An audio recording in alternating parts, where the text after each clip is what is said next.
মানে আমি খুব খুশি আমার মেয়েটা যেন বেঁচে বাড়িতে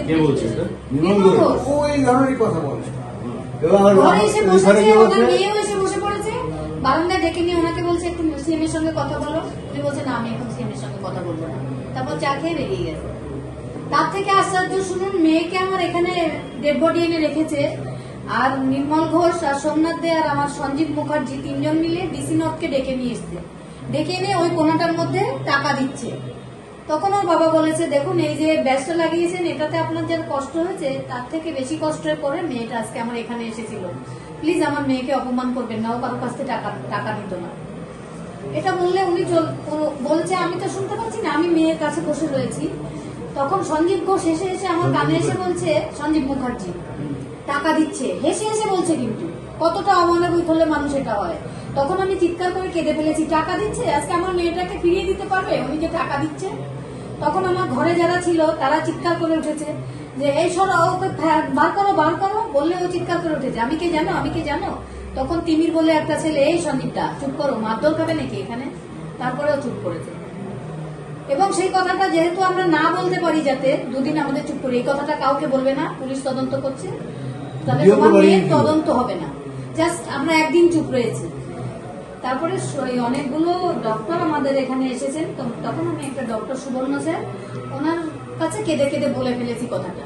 তখন ইনিও আমাকে বারণ করেছে বলতে, না বলো না, ওরা বলেছে তদন্ত হবে না, তুমি বলো না, কিন্তু আমি বলে ফেলেছি। জানেন স্যার, এরকম আমার মেয়ের ডেড বডি এখানে ছিল, সেখানে এসে আমাদের টাকা দিতে চেয়েছে, বললে না উনি বাইরে মিডিয়াতে ওটা বলে ফেলেছেন। কি যেই না বলেছেন অমনি সাথে সাথে আমাদের গোলা থানার আইসি আর সঞ্জীব মুখার্জি চলে এসেছে বাড়িতে রাতেই।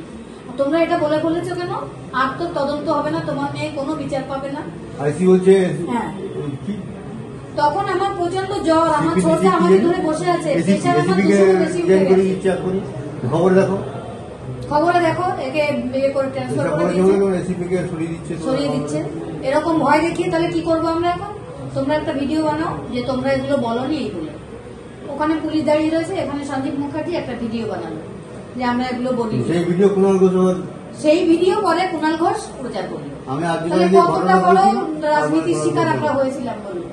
ওই সময়টা আপনাদের মানে ভয়ের হোক বা যে কারণে প্রেশারের জন্য ভয়ে রেখেছি, চাপে রেখেছিল, তখন মানে ওই 4 দিন আমরা মিডিয়াতেও কিছু বলতে পারছিলাম না, শুধু বলো যে পুলিশের উপর মুখ্যমন্ত্রীর উপর আমাদের বিশ্বাস আছে, এটা বলো, আর কিচ্ছু বলো না, আমরা সেটাই বলছিলাম। ওই জায়গাটায় ওরা অনেকটা প্যাসেজ পেয়ে গেছে প্রথম থেকে, যদি এই যে লড়াইটা এখন যেভাবে ভোকালি এখন হয়েছে, ওটা যদি প্রথম থেকে থাকতে, প্রথমে তো আমরা ভয় পেয়েছি, তাদের দোষ নয়, এটা স্বাভাবিক, কোনো স্বাভাবিক ভয় পাবে। আমাদের যেমন পলিটিক্স করে অভ্যেস হয়ে গেছে, আমরা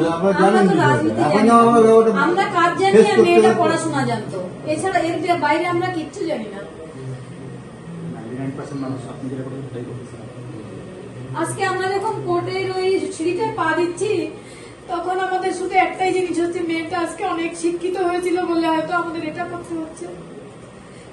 মেয়েটা যদি এত শিক্ষিত না হতো, হয়তো মেয়েটাকে আমরা কাছে থাকতে পারতাম না। দেখুন, আপনারা তো আপনাদের কর্তব্য পালন করেছেন এবং আপনাদের মেয়ে এত মেরিটোরিয়াস মেয়ে ছিল বলে যে জায়গায় পৌঁছতে পেরেছে, এটা আমাদের সমাজের ব্যর্থতা, যার জন্য আমরা এই জায়গায় এটা আমরা বলবো আর কি। আমাদের সিস্টেম, যে সিস্টেম চলছে তার ব্যর্থতা, আপনাদের কোনো দোষ নেই, আপনার মেয়েরও কোনো দোষ নেই। যেভাবে লড়াকু মেয়ে, আপনারা মানে যত শুনছি, এর আগেও শুনেছি যে বিনা পয়সায় চিকিৎসা করা থেকে শুরু করে